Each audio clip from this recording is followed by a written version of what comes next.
Channel. আর শুভ দীপাবলি ও কালী পুজো। আজকে আমি কালী পুজোর কয়েকটা প্যান্ডেল দেখার জন্য মদনপুরে ঘুরবো। সো তাই জন্য আমি কিছুক্ষণ পর রেডি হয়ে বেরোবো। তো তোমরাও আমার সাথে থাকো আর কিছু কিছু প্যান্ডেল দেখো। তো প্রথমেই আমি চলে গেলাম আমাদের পাড়ার সেবক সংঘ ক্লাবের ছাতা প্যান্ডেল দেখতে। এখানে ডিসক্রাইব করা হয়েছে কি ছাতা আমাদেরকে কি করে বৃষ্টির মরশুমে হেল্প করে। এখানে আরো অনেক প্রপস ইউজ করা হয়েছে।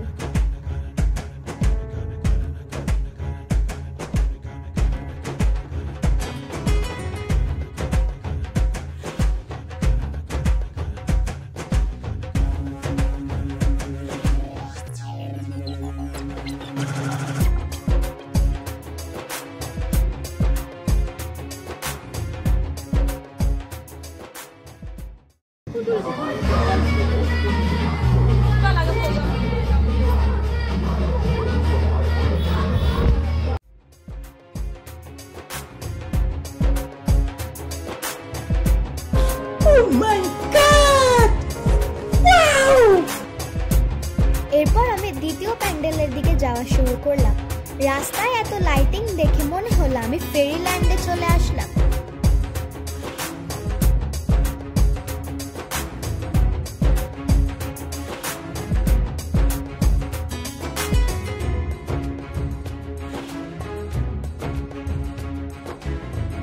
গৌরঙ্গপাড়ায় ঢুকতেই দেখলাম এখানে মেলা বসেছে। চারিদিকে খাবারের গন্ধ, না পেরে ফুচকা খেয়ে নিলাম। তারপরে এগাতেই দেখলাম এখানে কেদারনাথ মন্দির করেছে।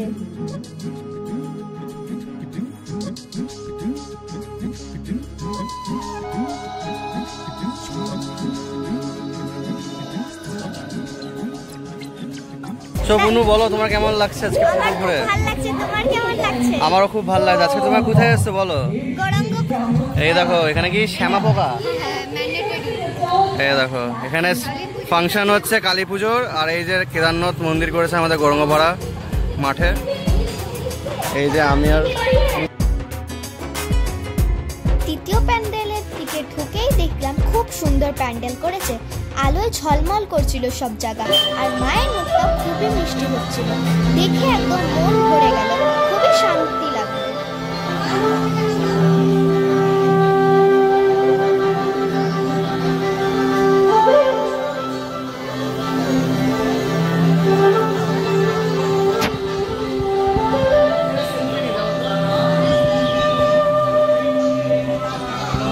পুজো হবে, মুসুক খাওয়া হবে। বলো তোমার প্যান্ডেলটা কেমন লেগেছিল বলো আগে? প্যান্ডেল খুব ভালো হয়েছে। খুব ভালো হয়েছে। আর এখন তুমি খাবে। আচ্ছা ঠিক আছে। এই যে আমরা এখন আগাচ্ছি তৃতীয় প্যান্ডেলের দিকে।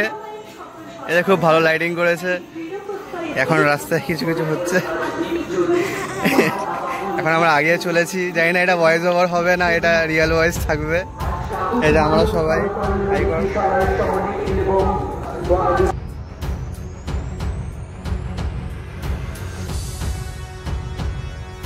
এরপরে আমরা চতুর্থ প্যান্ডেলের দিকে চলে গেলাম। এই প্যান্ডেলের থিমটা সব থেকে আলাদা ছিল আর খুব ভালো ছিল। ঢুকেই বুঝতে পারলাম যে এখানে পাপেট শো হচ্ছে।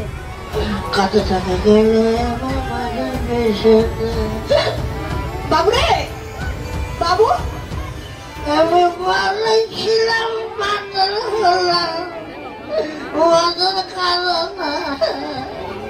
এই বাবু দেখেছো?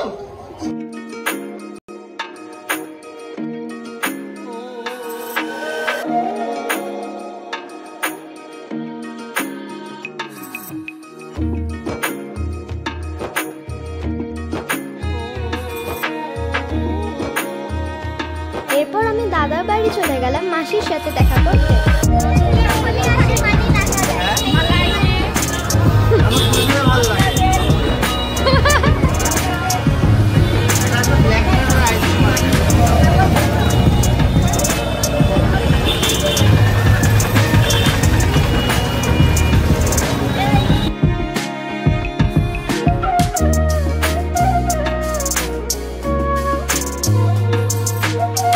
বাড়ি ফেরার পথে আমরা এরপর একটা প্যান্ডেল দেখে এলাম।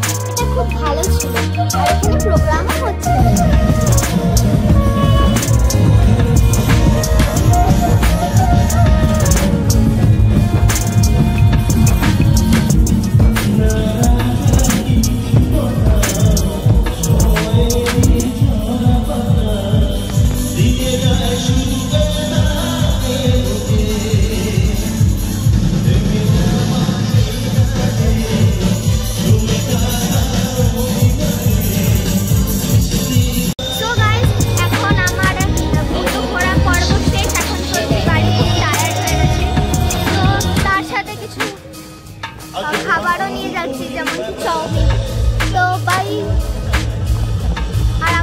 মজা লেগেছে আর আপনারা রাস টুরটা